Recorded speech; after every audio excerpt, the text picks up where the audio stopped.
చిన్నారులు వృద్ధులపై వీధి కుక్కల దాడుల ఘటనలు రాష్ట్రంలో ఏదోముల నిత్యం జరుగుతూనే ఉంటాయి. రాష్ట్ర వ్యాప్తంగా నిత్యం 300 నుంచి 500 మంది కుక్క కాటుతో ఆసుపత్రులకు వస్తున్నారంటే పరిస్థితి అర్థం చేసుకోవచ్చు. వీధి కుక్కల దాడుల నివారణ కోసం సుప్రీంకోర్టు స్పష్టమైన ఆదేశాలు ఇచ్చినా రాష్ట్ర ప్రభుత్వాలు వాటి అమలును నిర్లక్ష్యం చేస్తున్నాయి. ప్రాణాలు పోయేలా వీధి కుక్కల దాడులు జరిగినప్పుడు హడావిడి చేస్తున్న యంత్రాంగం ఆ తర్వాత వాటిని పట్టించుకోవటం లేదు. నిన్న కూడా కరీంనగర్ జిల్లాలో ఓ పిచ్చి కుక్క దాడి చేసిన ఘటనలో ఓ మహిళ తీవ్ర గాయాల పాలైంది. ఈ నేపథ్యంలో కరీంనగర్ జిల్లాలో వీధి కుక్కల బెడద తీవ్రతపై మా ప్రతినిధి స్వామి కిరణ్ గ్రౌండ్ రిపోర్ట్. కరీంనగర్ జిల్లా గన్నేరువరం మండలం దునుకుల కొండాపూర్లో నిన్న గ్రామంలో పిచ్చి కుక్క స్వైరవిహారం చేసింది. పశువుల మీద దాడి చేసింది. ఓ మహిళపై దాడి చేసి తీవ్రంగా గాయపరిచింది. ఈ నేపథ్యంలో ఆగ్రహం వ్యక్తం చేసినటువంటి గ్రామస్తులు ఆ పిచ్చి కుక్కను కొట్టి చంపేసినటువంటి ఘటన నిన్న చోటు చేసుకుంది. ఇది కరీంనగర్ జిల్లాలో నిన్న కలకలం రేపింది. దీంతో పాటు 2 నెలల క్రితం పెద్దపల్లి జిల్లా సుల్తానాబాద్ మండలం కాట్నేపల్లిలో 3 ఏళ్ల చిన్నారిని వీధి కుక్కలు పీక్కు తిన్న ఘటనలో ఆ చిన్నారి ప్రాణాలు కోల్పోయింది. ఇలాంటి ఘటనలు జరిగినప్పుడు హడావిడి చేసేటువంటి అధికార యంత్రాంగం ఆ తర్వాత ఈ పిచ్చి కుక్కల స్వైరవిహారాన్ని కానీ కుక్కకాటు బాధితులను కానీ కుక్కకాటు బాధితులు లేకుండా చర్యలు తీసుకోవడంలో కానీ అధికారులు ఏమాత్రం పట్టించుకోవడం లేదు. మాణికేశ్వరి నగర్ మేము ఆడుకుంటూ ఉంటే కుక్క గడిచింది. 2 కాట్లు పడ్డాయి. కుక్కలంటే బాగా భయం వేస్తుంది మాకు. కుక్కలను తీసుకెళ్ళాలి. మా స్ట్రీట్లో కుక్కల బెడద అనేది సమ్మర్లో ఇంకా ఎక్కువ ఉన్నది. గత 2 years నుండి కూడా ఉన్నది. ఈ ఇయర్ ఇంకా ఎక్కువ అనిపిస్తుంది. ఇంట్లో నుండి బయటకు వెళ్ళాలన్నా, బయట నుండి ఒక్కరం ఇంట్లోకి రావాలన్నా, పిల్లల్ని పంపించాలన్నా కుక్కల బెడద ఎక్కువ ఉన్నది. భయం వేస్తుంది. స్మార్ట్ సిటీ అని గవర్నమెంట్ ఇంత ఇంప్లిమెంట్ చేసినప్పటికీ కూడా ఈ కుక్కల బెడదను తగ్గించలేకపోతున్నాము. మున్సిపాలిటీ ఏమైనా కుక్కల బెడద తగ్గించడానికి తగు చర్యలు తీసుకోవాల్సిందిగా మనవి చేస్తున్నాం. ఈ విషయంలో సుప్రీంకోర్టు స్పష్టమైనటువంటి ఆదేశాలను రాష్ట్ర ప్రభుత్వాలకు జారీ చేసింది. పాఠశాలలు, ఆసుపత్రులు, ప్రభుత్వ కార్యాలయాలు లాంటి జనసమ్మర్దం అధికంగా ఉన్నటువంటి ప్రాంతాల్లో వీధి కుక్కలు విహరించకుండా వాటిని అక్కడి నుంచి తరలించాలని చెప్పేసి స్పష్టంగా సుప్రీంకోర్టు ఆదేశాలు ఇచ్చింది. దీంతోపాటు విపరీత ప్రవర్తన కలిగినటువంటి కుక్కలను, రేబీస్ సోకినటువంటి కుక్కలకు కారుణ్య మరణం ఇవ్వచ్చని చెప్పేసి కూడా సుప్రీంకోర్టు స్పష్టమైనటువంటి ఆదేశాలు ఇచ్చింది.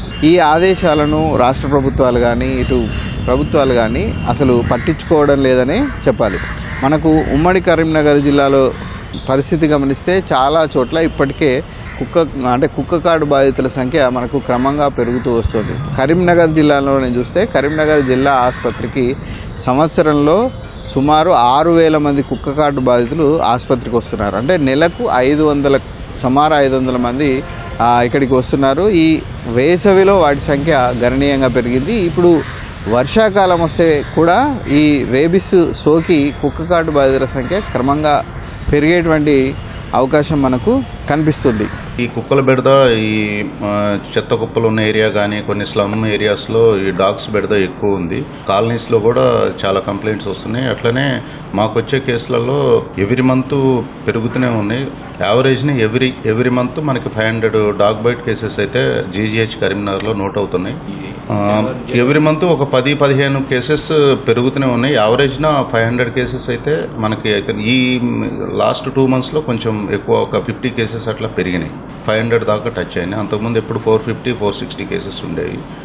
ప్లస్ ఇప్పుడు వర్షాకాలం కూడా వస్తుంది కాబట్టి కొద్దిగా కొత్త నీళ్లు అలాంటివి తాగితే కొంచెం రేబీస్ కూడా వచ్చే ఛాన్సెస్ ఉన్నాయి. కాబట్టి ప్రజలు కొద్దిగా అప్రమత్తంగా ఉండాలి. ఏదన్నా అట్లాంటి డాగ్స్ని ఏదన్నా పరిసరాల్లో గుర్తిస్తే ఇమీడియట్గా వాళ్ళు మున్సిపల్ పీపుల్కి ఇన్ఫార్మ్ చేసి చర్యలు తీసుకోమని విజ్ఞప్తి చేయాలి. ఇలాంటి పరిస్థితులు అంటే ఏదైనా ఘటనలు జరిగినప్పుడు హడావిడి చేసేటువంటి అధికారులు ఆ తర్వాత మాత్రం ఇక్కడి పరిస్థితిని పట్టించుకోవడం లేదు. ముఖ్యంగా కుటుంబ నియంత్రణ ఆపరేషన్ల పేరుతో కుక్కలను ఆ ప్రాంతాల్లోంచి తీసుకెళ్ళి కుటుంబ నియంత్రణ ఆపరేషన్లు చేసి తిరిగి మళ్ళీ అదే ప్రదేశాల్లో వదిలేస్తున్నారు. సుప్రీంకోర్టు స్పష్టంగా చెప్పింది, ఏ కారణం చేత కూడా జనసమ్మర్దం అధికంగా ఉండేటువంటి ప్రాంతాల్లో చిన్నారుల మీద దాడి చేసినటువంటి, వృద్ధుల మీద దాడి చేసినటువంటి ఘటనలు జరిగిన ప్రాంతాల్లో తిరిగి వీధి కుక్కలను అక్కడే వదిలేయొద్దు, వాటిని వేరే చోటికి తరలించాలని స్పష్టంగా చెప్పింది. కానీ ఎక్కడా కూడా ఇవి అమలు కావడం లేదు. ప్రస్తుతం స్కూళ్ళు ప్రారంభమయ్యాయి, కళాశాలలు ప్రారంభమయ్యాయి. అన్ని చోట్ల అంటే జనసమ్మర్దం అధికంగా ఉండేటువంటి ప్రదేశాల్లో రద్దీ అధికంగా ఉండేటువంటి అవకాశం ఉంది.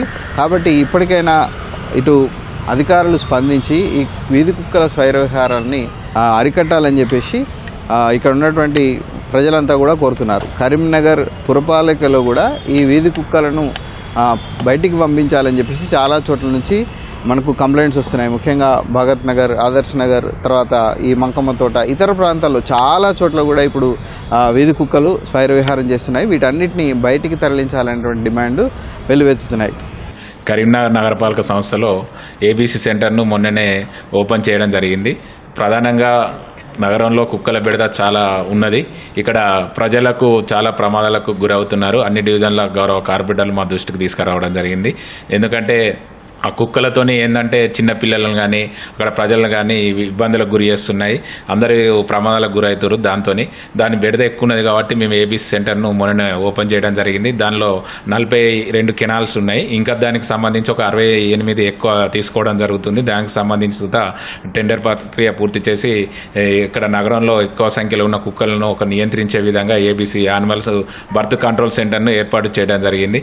అలాగే మొన్ననే సుప్రీంకోర్టు గైడ్లైన్స్ రావడం జరిగింది. ప్రమాదంగా ఉన్న కుక్కలను సుతా వెంటనే పట్టాలని గైడ్లైన్స్ రావడం జరిగింది.